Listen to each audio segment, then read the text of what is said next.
There comes a moment when the world you've known no longer feels like home. A whisper calls from beyond the veil, urging you to remember who you are, where you've been, and what you've yet to become. This is the Seeker's Journey, a path of questions, revelations, and truths hidden in plain sight. Will you listen? Will you awaken? Ayok never imagined that a single speech could unravel everything she thought she knew. But when Iwa spoke of hidden truths, of reincarnation, the power of the mind, and the cosmic forces shaping their lives, something inside her stirred. It was more than curiosity. It was recognition. A knowing she could not explain, only feel. Now the whispers grow louder. The realms call her name. Each step she takes leads her closer to answers, yet deeper into the mystery. And in the shadows of the unknown, two figures stand.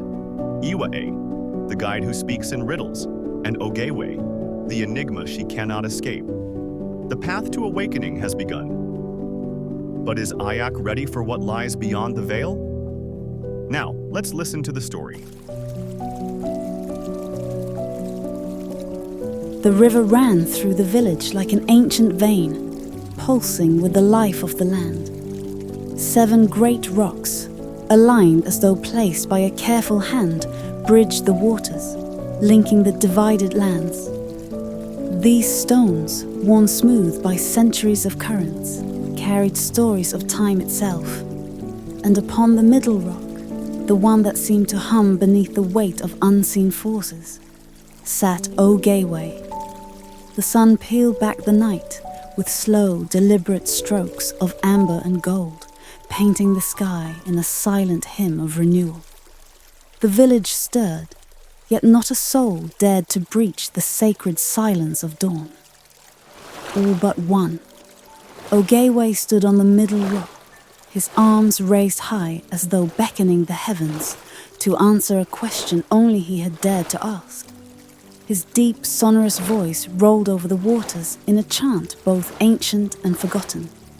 Every morning, without fail, he performed this ritual, an offering of voice, of movement, of mystery. An eccentric man, Ogewe was least understood among the villagers, yet equally appreciated. He wore layers of colourful cloth wrapped loosely around his tall, lean frame, adorned with beads and charms that jingled softly as he moved. His dark, knowing eyes held the depth of countless unseen worlds, and his hair, streaked with silver, remained wild and unbound like his spirit. Some believed he was merely a madman, while others swore he carried wisdom beyond human understanding. His ritual began in silence, sitting cross-legged on the rock with eyes closed, palms facing the sky. He meditated until the first glimmer of sunlight kissed the horizon. Then he would begin to hum, a deep, resonant sound that grew into a melody both haunting and hypnotic. The hum built into a rhythmic chant, his voice rising with the sun, calling upon forces unseen. And when the golden light broke free from the embrace of the night, he celebrated. Ogewe would leap to his feet, arms stretched wide, laughing with pure joy. He would dance, barefoot upon the smooth surface of the rock, twirling as though he carried the sun upon his back. And with a final clap of his hands, he would turn towards the village and call out, "Wake, my people! The sun has blessed us once more.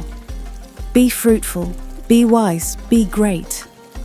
The villagers had grown accustomed to this peculiar morning declaration. Some rolled their eyes, others chuckled, and a few whispered that perhaps Ogewe knew something they did not. Parents shook their heads as they stirred their morning fires, muttering about his eccentricities while secretly enjoying the energy he brought.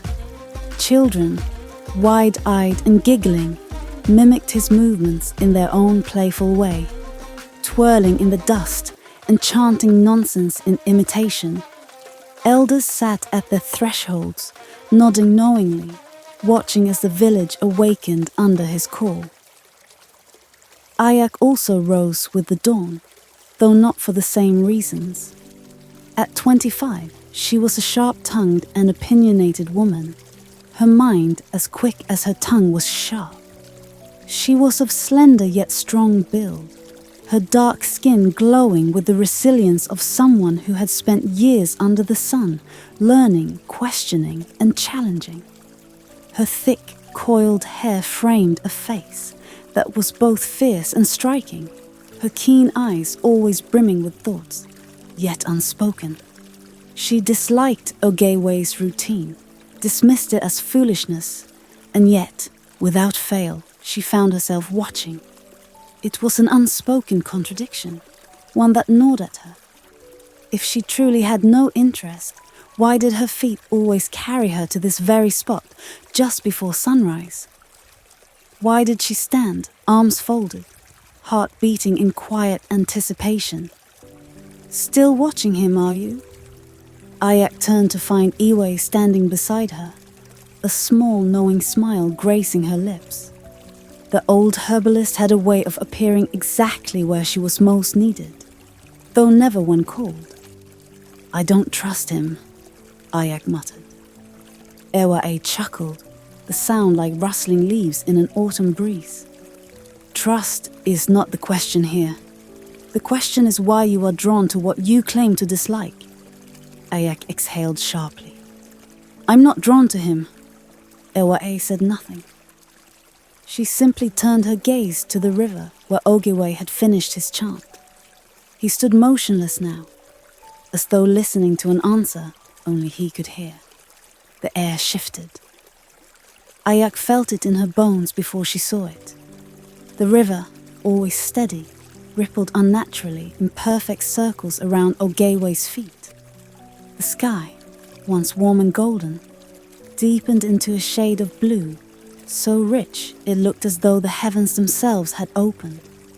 The scent of something, familiar yet unknown, filled the air, tingling at the edges of memory.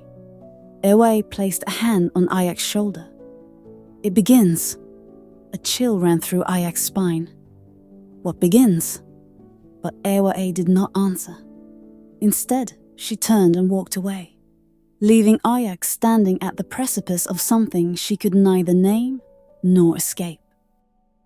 At the far end of the village, beyond the winding footpaths and swaying palms, nestled in the embrace of ancient trees, lay Ewa's abode. It was a sanctuary, a place where troubled souls found solace and weary minds sought wisdom. The scent of brewing herbs wafted through the air, mingling with the crisp morning breeze. Her hut, made of earth and woven reeds, blended seamlessly with nature, its walls adorned with hanging bundles of dried roots, leaves, and sacred charms. The air inside was always cool, humming with unseen energies that whispered of healing and knowledge. Ewa had not always been a healer, but life had led her to this path. Once she had been like Ayak, headstrong, questioning, unwilling to bend to the unseen forces that wove the world together. But time had a way of softening even the sharpest edges. She had learned from the elders, walked the realms of dreams, and listened to the whispers of the earth itself.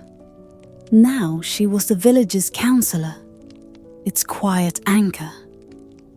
Each morning, she greeted the sun not with song or dance, but with the slow ritual of brewing tea.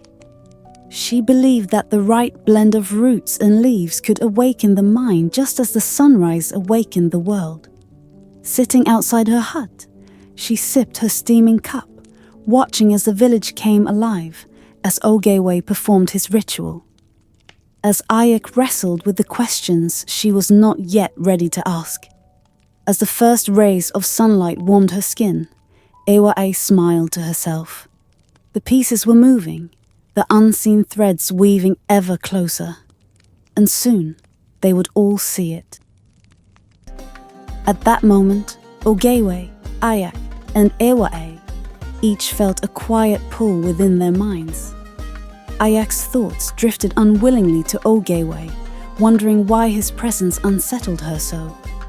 At the same time, Ogewe felt Ayak's sharp energy brushing against his own, lingering like an unspoken question. And in her peaceful dwelling, Ewa-E inhaled deeply, sensing them both, knowing the mysteries of the 6 aligned planets had begun to unfold. The air crackled with anticipation. The veil between worlds had thinned. So, as these words settle within you, know that they are more than just stories. They are doorways. Doorways to understanding, to remembrance, to awakening. You are not here by accident.